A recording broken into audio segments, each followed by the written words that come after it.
L'hôtel de la Marine résulte d'un grand concours d'architecture et d'urbanisme lancé sous le règne de Louis XV au milieu du XVIIIe siècle.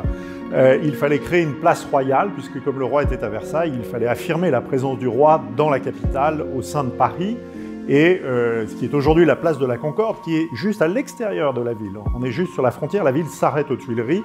On décide de créer là la place Louis XV. Le premier architecte du roi, Jacques-Ange Gabriel, qui en est le concepteur, décide de créer deux bâtiments au nord de la place, ce qui est aujourd'hui, d'un côté, l'Automobile Club, le Crillon, et de l'autre côté, l'hôtel de la Marine dans lequel nous sommes aujourd'hui.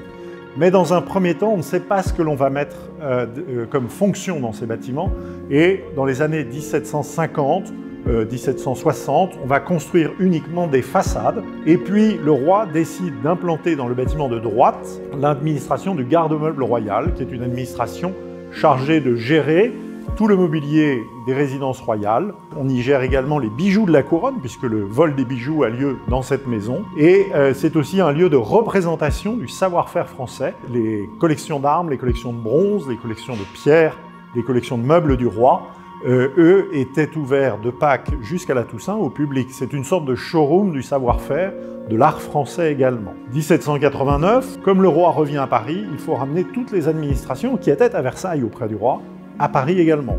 Le roi vient aux Tuileries, il faut donc ramener toutes les administrations au plus près des Tuileries.